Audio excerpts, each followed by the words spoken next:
Hello കുട്ടികളെ, എന്തൊക്കെയുണ്ട് വിശേഷം? എല്ലാവരും സുഖമായിട്ടിരിക്കുന്നല്ലോ അല്ലെ? 10ാം ക്ലാസ്സുകാർക്ക് വേണ്ടിയിട്ടുള്ളതാണ് ഇന്നത്തെ വീഡിയോ. ഫിസിക്സിലെ ലൈറ്റ് റിഫ്ലക്ഷൻ ആൻഡ് റിഫ്രാക്ഷൻ എന്ന് പറയുന്ന ചാപ്റ്ററിൽ നിന്നുള്ള കേസ് ബേസ്ഡ് ക്വസ്റ്റ്യൻസ് ആണ് നമ്മൾ ഇന്ന് ഡിസ്കസ് ചെയ്യാൻ പോകുന്നത്. പുതിയ എക്സാമിനേഷൻ പാറ്റേൺ അനുസരിച്ച് ലൈറ്റ് റിഫ്ലക്ഷൻ ആൻഡ് റിഫ്രാക്ഷൻ എന്ന് പറയുന്ന ചാപ്റ്ററിൽ നിന്ന് നമുക്ക് ഒബ്ജക്റ്റീവ് ടൈപ്പ് ക്വസ്റ്റ്യൻസ് ആണ് ഫസ്റ്റ് ടേമിൽ എക്സ്പെക്ട് ചെയ്യാൻ പറ്റുന്നത്.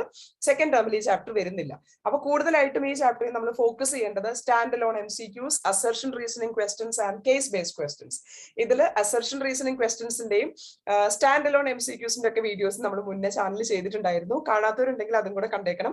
ഞാൻ ഈ വീഡിയോസ് എല്ലാം ഉൾപ്പെടുന്ന പ്ലേലിസ്റ്റിന്റെ ലിങ്ക് ഞാൻ ഡിസ്ക്രിപ്ഷൻ ബോക്സിൽ ഇട്ടേക്കാം. അപ്പൊ നിങ്ങൾക്ക് ആർക്കെങ്കിലും ഏതെങ്കിലും പോർഷൻ വീഡിയോ കാണണം എന്ന് ആഗ്രഹം ഉണ്ടെങ്കിൽ നിങ്ങൾക്ക് അതിൽ കയറിയിട്ട് കാണാവുന്നതാണ് കേട്ടോ.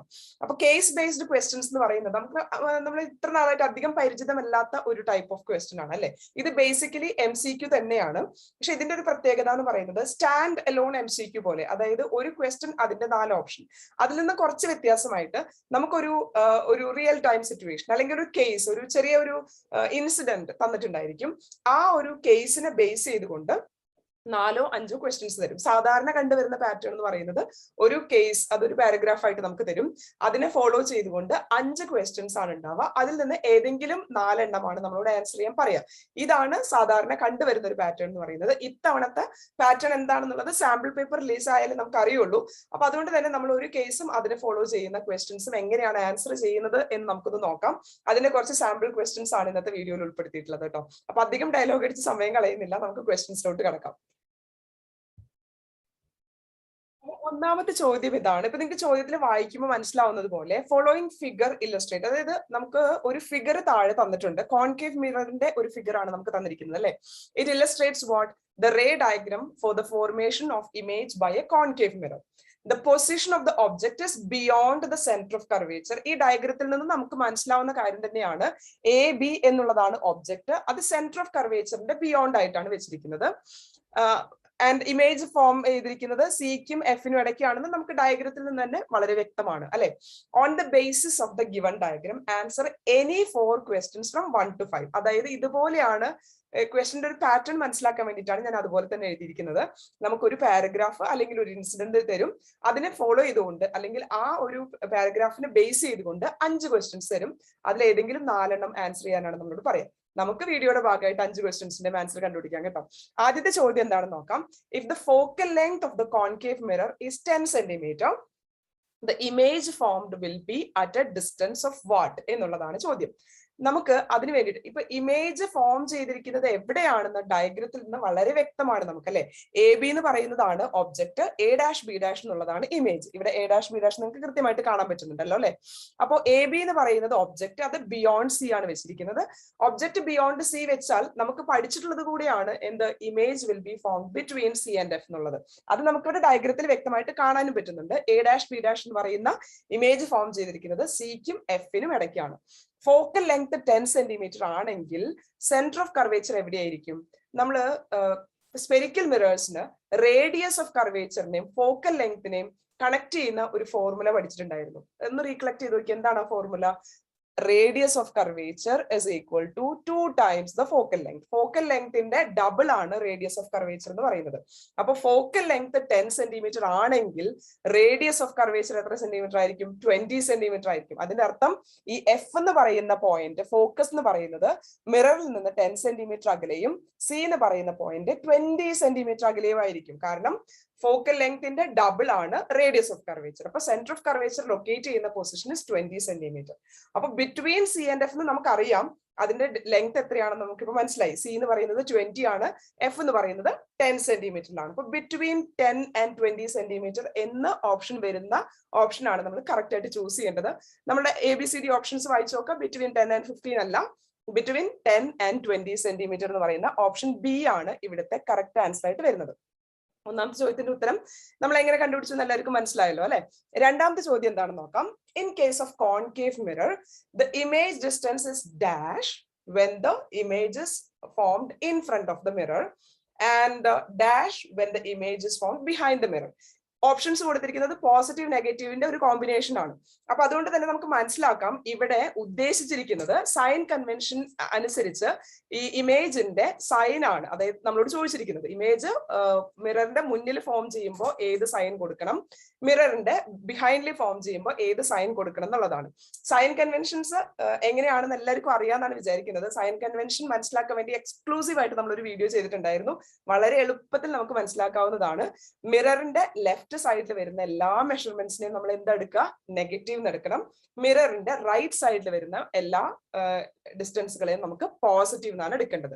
അപ്പൊ when the image is formed in front of the mirror, മിററിന്റെ ഫ്രണ്ട് സൈഡിലാണ് ഇമേജ് ഫോം ചെയ്യുക. ഇൻ ഫ്രണ്ട് എന്ന് വെച്ചാൽ ഈ ഒരു സൈഡിൽ നിന്നാണ് ഉദ്ദേശിക്കുന്നത് അല്ലെ. അതെന്താണ്, മിററിന്റെ ലെഫ്റ്റ് സൈഡിൽ വരുന്ന മെഷർമെന്റ് ആണ്. അപ്പൊ എന്താ എടുക്കേണ്ടത്, മിററിന്റെ ലെഫ്റ്റ് സൈഡിൽ വരുന്ന എല്ലാ മെഷർമെന്റ്സും നെഗറ്റീവ് ആയിട്ട് എടുക്കണം. മിററിന്റെ റൈറ്റ് സൈഡിൽ വരുന്ന എല്ലാ ഡിസ്റ്റൻസസും പോസിറ്റീവ് ആയിട്ട് എടുക്കണം. അപ്പോ in a concave mirror image distance will be negative when image is formed in front of the mirror. മിററിന്റെ ഫ്രണ്ടില് ഇമേജ് ഫോം ചെയ്തിട്ടുണ്ടെങ്കിൽ ഇമേജ് ഡിസ്റ്റൻസ് നെഗറ്റീവ് ആയിട്ടാണ് എടുക്കേണ്ടത്. അതേസമയം image behind the mirror, behind the mirror എന്ന് വെച്ചാൽ ഈ ഒരു സൈഡാണ് വരുന്നത് അല്ലെ. ഈ സൈഡിൽ എവിടെ വന്നാലും അത് right side of the mirror എന്നാണ് നമ്മൾ വായിക്കേണ്ടത്. അപ്പൊ റൈറ്റിൽ ഫോം ചെയ്യുന്ന അല്ലെങ്കിൽ റൈറ്റിൽ എടുക്കുന്ന മെഷർമെന്റ്സ് എല്ലാം പോസിറ്റീവ് ആണ്. അപ്പോ ഇവിടെ നമുക്ക് പോസിറ്റീവ് എന്ന് എഴുതാം. അപ്പൊ നെഗറ്റീവ് കോമ പോസിറ്റീവ് എന്ന് ഏതാണ് ഓപ്ഷനിലുള്ളത് നോക്കാം. നെഗറ്റീവ് കോമ പോസിറ്റീവ് എന്ന് ഏതിലാണ് വന്നിരിക്കുന്നത്, ഓപ്ഷൻ സിയിലാണ് വന്നിരിക്കുന്നത് അല്ലെ. അപ്പൊ ഇവിടെയും ഓപ്ഷൻ സി എന്നുള്ളതാണ് രണ്ടാമത്തെ ചോദ്യത്തിന്റെ ഉത്തരമായിട്ട് വന്നിരിക്കുന്നത് കേട്ടോ. ഇനി മൂന്നാമത്തെ ചോദ്യം എന്താണെന്ന് നമുക്ക് നോക്കാം. The size of the object in the given figure is 5 centimeter and the magnification produced is -0.5. ഇവിടെ ഒബ്ജക്റ്റിന്റെ സൈസ് തന്നിട്ടുണ്ട്. ഒബ്ജക്റ്റിന്റെ സൈസിന് നമ്മൾ എച്ച് എന്ന് എടുക്കാറുണ്ട്, ചിലരൊക്കെ HO എന്ന് എടുക്കാറുണ്ട്. ഞാൻ ഒബ്ജക്റ്റിന്റെ സൈസിന് എച്ച് എന്നും ഇമേജിന്റെ സൈസിന് H' എന്നുമാണ് എടുക്കുന്നത്. കാരണം നമ്മുടെ NCERT ടെക്സ്റ്റ് ബുക്കിലുള്ള സിംബോളിക് റെപ്രസെന്റേഷൻസ് അങ്ങനെയാണ്. അപ്പൊ എച്ച് ആണ് നമുക്ക് എന്ത് തന്നിരിക്കുന്നത്, 5 സെന്റിമീറ്റർ എന്ന് തന്നിരിക്കുന്നത്. Magnification is -0.5. അപ്പൊ എം എന്നുള്ളത് നമുക്ക് തന്നിട്ടുണ്ട്, സൈൻ കൂടെയാണ് നമുക്ക് തന്നിരിക്കുന്നത് -0.5. സൈസ് ഓഫ് ദ ഇമേജ് എന്നുള്ളതാണ് നമ്മളോട് ചോദിച്ചിരിക്കുന്നത്. നമുക്ക് അറിയുന്ന ഫോർമുല എന്താണ് മാഗ്നിഫിക്കേഷന്റെ, M is equal to H' divided by H. ഇവിടെ H' എന്ന് പറയുന്നത് സൈസ് ഓഫ് ദ ഇമേജ് ആണ്. അപ്പൊ H' ആണ് നമ്മളോട് കണ്ടുപിടിക്കാൻ പറഞ്ഞിരിക്കുന്നത്. അപ്പൊ നമുക്ക് എങ്ങനെ എഴുതാം, H' is equal to M into H. M എന്ന് പറയുന്നത് magnification, it is given as -0.5 and H എന്ന് പറയുന്നത് 5 തന്നിട്ടുണ്ട്. -0.5 into 5 എന്ന് പറയുമ്പോൾ -2.5 എന്നാണ് നമുക്ക് ആൻസർ കിട്ടേണ്ടത് അല്ലെ. -2.5 എന്നുള്ളത് ഏത് ഓപ്ഷനിലാണ് കൊടുത്തിരിക്കുന്നത്, ഓപ്ഷൻ എയിലാണ് -2.5 എന്ന് കൊടുത്തിരിക്കുന്നത്. അപ്പൊ അതാണ് തേർഡ് ക്വസ്റ്റിന്റെ ആൻസർ ആയിട്ട് വന്നിരിക്കുന്നത്. നാലാമത്തെ ചോദ്യം എന്താണെന്ന് നോക്കാം. A negative sign in the magnification value indicates that the image is dash. Magnification, ഇപ്പൊ നമ്മൾ ഈ നേരത്തെ തന്ന ചോദ്യത്തില് നമുക്ക് കണ്ടോ മാഗ്നിഫിക്കേഷൻ -0.5 എന്ന് തന്നിട്ടുണ്ട്. അപ്പോൾ ഇമേജിന്റെ നേച്ചർ അനുസരിച്ച് ഇതും സൈൻ കൺവെൻഷനെ ബേസ് ചെയ്തിട്ടുള്ള ഒരു ചോദ്യമാണ്. അപ്പൊ ഞാൻ സൈൻ കൺവെൻഷന്റെ വീഡിയോ ചെയ്യുമ്പോഴേ പറഞ്ഞിട്ടുണ്ടായിരുന്നു, ഈ ചാപ്റ്ററിൽ നമ്മൾ ഏറ്റവും ഇമ്പോർട്ടന്റ് ആയിട്ട് മനസ്സിലാക്കി വെക്കേണ്ടത് സൈൻ കൺവെൻഷൻ ആണ്. കാരണം ഒബ്ജക്റ്റീവ് ടൈപ്പ് ക്വസ്റ്റ്യൻസ് ആൻസർ ചെയ്യാനും പ്രോബ്ലംസ് സോൾവ് ചെയ്യാനും സൈൻ കൺവെൻഷൻ നമുക്ക് കൃത്യമായിട്ട് അറിഞ്ഞാലേ മനസ്സിലാവുള്ളൂ. അപ്പൊ സൈൻ കൺവെൻഷന്റെ വീഡിയോ എല്ലാവരും നിർബന്ധമായിട്ട് കണ്ട് മനസ്സിലാക്കാട്ടോ. ആർക്കെങ്കിലും ഡൗട്ട് ഉണ്ടെങ്കിൽ, ഓൾറെഡി അറിയുന്നവരാണെങ്കിൽ വെൽ ആൻഡ് ഗുഡ്. ഓക്കെ, അപ്പൊ ഇവിടെ ചോദിച്ചിരിക്കുന്നത് മാഗ്നിഫിക്കേഷൻ നെഗറ്റീവ് ആണെങ്കിൽ നമുക്ക് ഇമേജിനെ കുറിച്ച് എന്ത് ഇൻഫർമേഷൻ ആണ് അറിയാൻ പറ്റുന്നത് എന്നാണ്. മാഗ്നിഫിക്കേഷൻ എന്ന് പറഞ്ഞാൽ ആക്ച്വലി എന്താണ്, H' divided by H, size of the image divided by size of the object. According to sign convention, principal axisന്റെ അപ്പിലോട്ടുള്ള, അതായത് മുകൾ വശത്തോട്ടുള്ള എല്ലാ മെഷർമെന്റ്സും പോസിറ്റീവ് ആയിട്ട് എടുക്കണം. പ്രിൻസിപ്പൽ ആക്സിസിന്റെ താഴേക്കുള്ള മെഷർമെന്റ്സ് എല്ലാം നെഗറ്റീവ് ആയിട്ട് എടുക്കണം. അതായത് ഇങ്ങനെ നമുക്കൊരു പ്രിൻസിപ്പൽ ആക്സിസ്, ഒബ്ജക്ട് നമ്മൾ എപ്പോഴും മുകളിലോട്ടായിട്ടാണ് വരയ്ക്കുക അല്ലെ. പ്രിൻസിപ്പൽ ആക്സിസിന്റെ താഴേക്കായിട്ട് നമ്മൾ ഒരിക്കലും ഒബ്ജക്ട് വരയ്ക്കാറില്ല.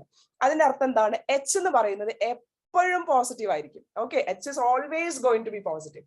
അപ്പൊ മാഗ്നിഫിക്കേഷൻ നെഗറ്റീവ് ആവണം എന്നുണ്ടെങ്കിൽ ആര് നെഗറ്റീവ് ആയാലേ പറ്റുള്ളൂ, H' നെഗറ്റീവ് ആയാലേ പറ്റൂ. കാരണം H is always positive, അതിന് നമുക്ക് ചേഞ്ച് ചെയ്യാൻ പറ്റില്ല. കാരണം ഒബ്ജക്ട് നമ്മൾ ഒരിക്കലും തലകുത്തി വെക്കാറില്ല.